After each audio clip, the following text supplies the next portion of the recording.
Eto naman po mga bossing ko, ang isa sa mga sikreto na perpektong sangkap upang sa ganon kayo po ay mas lumevel up ang swerte.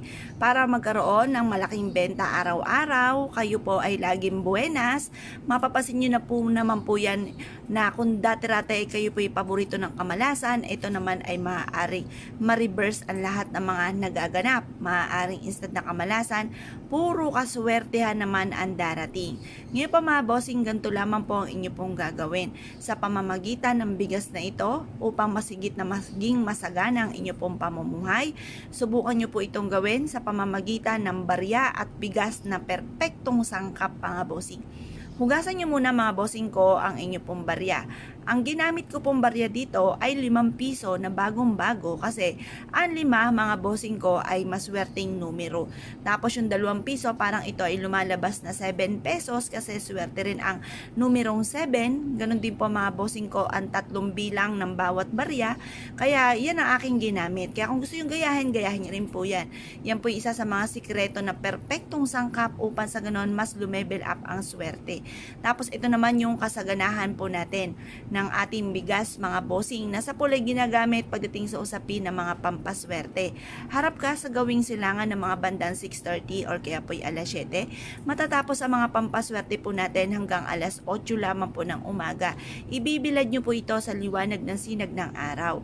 Pero kung halimbawang ikaw ay nasa mood, kailangan nasa mood ka kapag gumawa ka ng pampaswerte.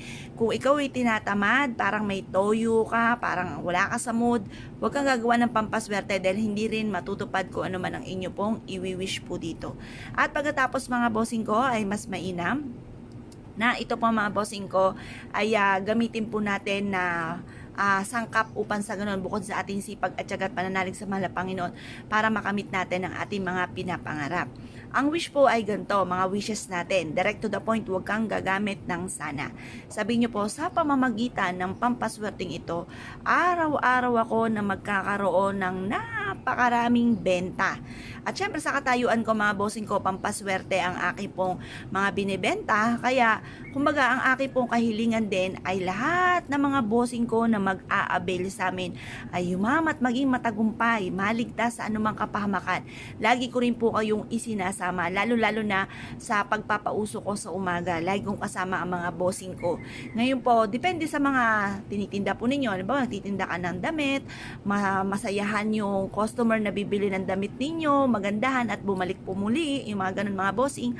Basta isasama rin natin sa mga wishes.